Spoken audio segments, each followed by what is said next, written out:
이 주말에 정치적 이벤트가 예정되어 있는 가운데 일단 오늘까지 국내 증시 4거래일 연속 반등이 나와줬습니다.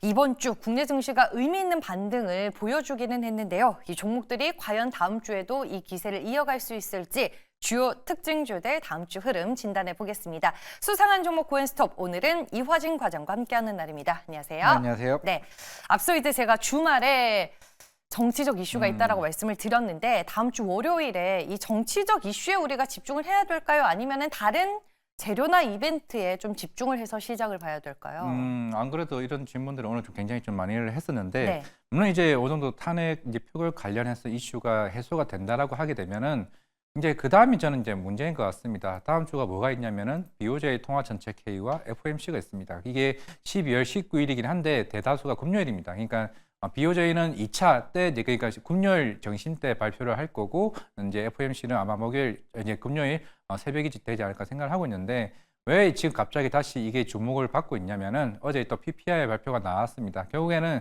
물가에 대한 부담이 다시 재점화되기 시작을 했다는 거고 보통 1월달, 2월달 CPI가 보면 계절적 요인으로 갑자기 이제 반등하는 모습을 일단 보이고는 있습니다. 그런 측면에서는 아마 다음 주에 물론 금리 인하는 하겠지만은 적어도 파월 의장이 내년에 대한 스탠스가 매파적으로 바뀔 가능성이 있다는 점. 그리고 BOJ에서도 오늘 CNN에서 얘기했지만은 우에다 가저 총재가 생각보다 12월에도 금리 인상을 할 수 있다는 점을 언급을 했습니다. 네. 그러면은 지금 우리나라는 이런 정치적 리스크가 지금 시장에 어떻게 보면 산타랠리도 나올 수 있는 분위기가 맞지만은 내년에 이제 어느 정도 정치적 리스크가 불확실성이 사라졌네. 결국에는 이 통화정책 회의가 시장의 분위기가 조금 경계심을 좀 가질 수 있는 부분이 아닌가라고 좀 생각을 하고 있습니다. 각국의 통화 정책 그러니까 일본과 미국을 중심으로 우리가 다시 예의주시해서 봐야 할 시점이 왔다라고 조언을 해주셨습니다. 그럼 지난주 종목 적중률은 어땠는지 확인해보고 종목 진단 이어가겠습니다. 네, 80%입니다. 계엄 사태 이후에 출연하신 분들 중에서는 적중률이 가장 높아요. 그래요? 네, 만족하십니까? 틀린 게 뭔지 알 것 같습니다. 네, 알겠습니다. 저도 다시 보기로 한번 네. 봐보도록 할게요. 네, 그러면 이제 오늘 많은 투자자분들이 궁금해하셨던 섹터는 어떤 것들이 있었는지 볼게요. 게임 당연히 들어가 있고요. 정치 테마와 제약바이오 엔터까지 눈에 띕니다. T사의 어플을 통해서 많이 검색해본 인기 상위 종목. 첫 번째로는 펄어비스가 있었습니다. 오늘 이제 오프닝 때 김정현 아나운서가 주가 급락에 대해서 설명을 해주기는 했었는데 게임주들이 오늘 다 모처럼 날개를 달고 날아가는 날 그 신작 모멘텀이 좀 지연이 되면서 네. 오늘 많이 빠졌어요.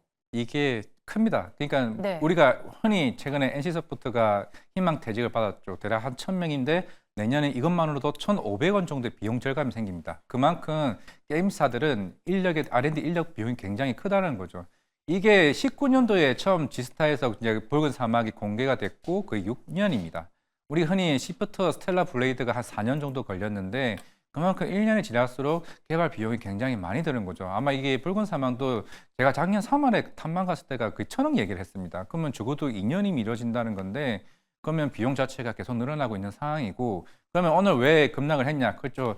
이게 게임스컴에서 내년 6월 얘기를 했습니다. 그러다가 또 내년 4분기까지 얘기를 해왔다는 점은 시장의 불확실성이 굉장히 더 높아지고 있고 비용적인 측면도 커지고 있는데 이 회사가 도깨비도 준비 중에 있고 그리고 플랜 A까지 뒤 신작이 있는데 그 신작이 같이 나올까요? 안 나옵니다. 먼저 붉은 사막이 나와야 그 후순적으로 나오는 건데 그만큼 신작에 대한 지연들이 하나가 아니라 3개가 연달아 미뤄질 수 있다는 점이 좀 크게 크고 그리고 GTA 6라는 게임이 있습니다. 이게 락스타 게임즈라고 해서 예전에 GTA 5가 10년 전에 나왔는데 이 회사 판매량이 지금까지 2억입니다. 2억 만장이라는 거는 우리가 스텔라 블레이드 250만 장, 네오 이즈 피해 거짓이 200만 장을 감안을 했을 때 내년에 만약에 붉은 사막이 나오게 되면은 사실 흥행에 대한 여부가 조금 가능성이 굉장히 좀 낮아졌다는 측면에서 일단은 조금 불안 심리는 더 커졌다라는 측면인데 물론 게임 산업은 내년에 달라지는 건 하나 있습니다. 인액 결제 수수료 인하가 만약에 허가가 되면 그러면 게임 산업은 분명히 큰 섹터로 클 가능성이 있기 때문에 그에 대한 모멘텀은 분명히 체크를 해두자 말씀드리겠습니다. 네, 지금 비용만 들어가고 있고 수익은 없으니 네. 당연히 실적 측면에서 부담이 될 수밖에 없다라고 말씀해 주셨고 다음 주 그러면 스탑입니다. 스톱 의견이군요. PD님 피셜에 따르면 이제 게임 전문가라고. 네, 좋아는 합니다. 네. 대학교 때부터 게임 열심히 하셨어요? 네, 플레이스테이션 지금도 매번 업데이트하면서 그래요? 그래서 지금도 하고 있습니다. 오늘 상승하는 게임들을 넣었었어야 됐는데 네. 저희 선택이 잘못됐네요. 아니요, 뭐 제일 중요한 이슈인 것 같습니다. 그래, 제가 그러면 봤을 때. 오늘 좀 좋아 보였던 게임주 토픽이 또 따로 있을지 궁금해지네요. 넷마블과 시프트는 꼭 봐야 된다 생각을 하고 있고 네. 만약에 인해 결제 수수료 인하되면 제 수혜는 넷마블입니다. 모바일 게임 비중이 92%이기 때문에 가장 내년에 수익성이 굉장히 큰 부분이고 시프트업은 이제 승리의 여신 니케가 아마 조만간 중국 사전 예약이 시작된다라고 하게 되면은 그 모멘텀 발로 일단은 먼저 수익성이 더 커질 수 있다는 점 두 회사 말씀드리겠습니다. 네, 알겠습니다. 빠르게 게임주 탑픽까지 골라봤습니다. 다음 수상한 종목은 카카오입니다. 오늘장 5% 상승으로 마감이 됐습니다. 정치 이슈로 주가가 움직이고 있는데 사람들이 좀 말이 많더라고요. 바닥에서 그냥 올라가는데 이유가 붙는 거다 뭐 이런 얘기도 있고. 뭐 저는 개인적으로 그냥 뭐 끼워 맞추기식 아닌가 생각해 보면 카카오도 나름 자회사들 실적이 올라온 건 맞습니다.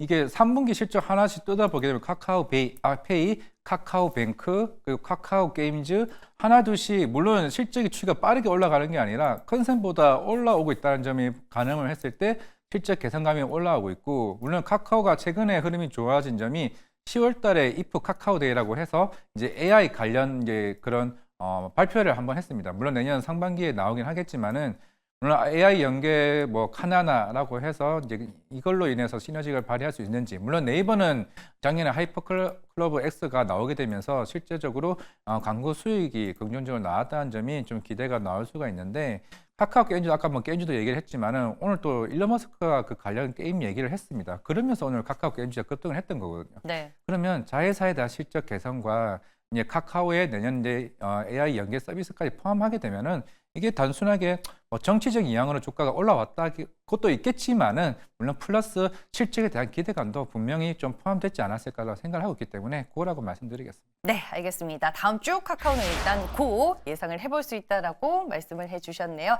다음 수상한 종목으로 넘어가겠습니다. JYP 엔터테인먼트입니다. 오늘 뭐 엔터주 핫했고 그중에서 JYP 오늘 스트레이트 키즈가 또 컴백을 했더라고요. 네.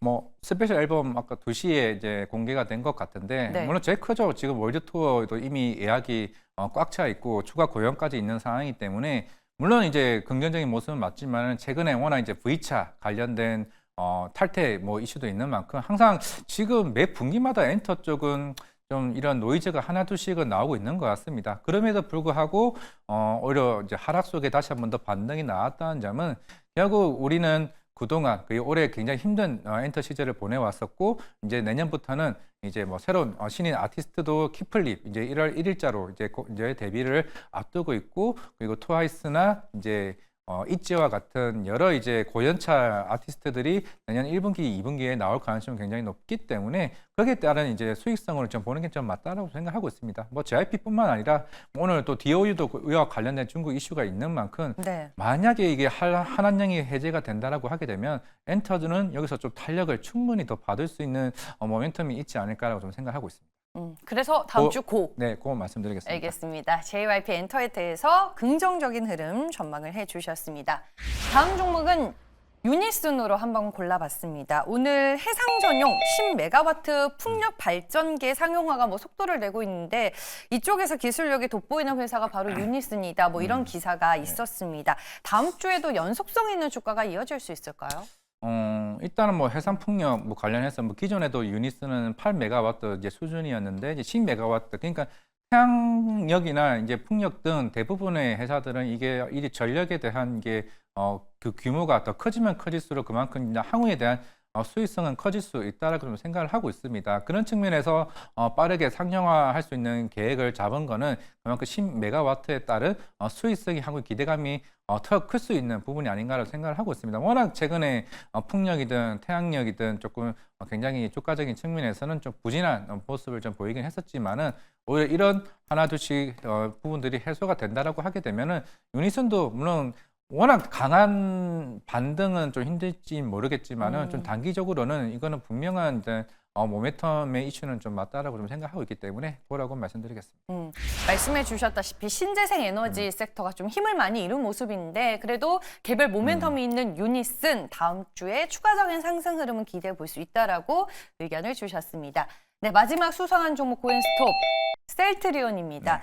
주주 환원 정책이 네. 오늘 이제 발표가 됐습니다. 제약바이오주 안에서 좀 후발주자의 느낌을 요즘 많이 내는 게 셀트리온이 아닐까 싶은데. 사실 밸류업 지수에서 이제 유일하게 한 7% 비중을 차지하고 있는 게 셀트리온입니다. 물론 이제 이번에 자사주 매입도 꾸준히 했었고 실제로 오늘 나온 사실 배당이 굉장히 큽니다. 그 역대급으로 이제 배당이 큰 규모로 나오고 있고 현금 배당 그리고 주식 배당까지 동시에 이제 하는 배당이고 일단 배당 기준일이 31일까지입니다. 31일까지 이제 주식을 사시는 분에게 이제 배당을 받는 상황이기 때문에 적어도 최근에 연기금의 수급이 꾸준히 들어오고 있다는 점을 봤을 때는 물론 올해 사실 제약바이오 다 좋을 때 혼자서 이제 18만 원, 20만 원대 박스권에 갇혀가지고 탈출도 못하고 있는 상황이긴 하겠지만은 결국엔 그게 진펜테라 부진이었던 것 같습니다. 물론 2분기 때 FDA 승인 이후에 조금씩 뭐 실적이 빠르게 올라올 줄 알았는데 2분기 때 22억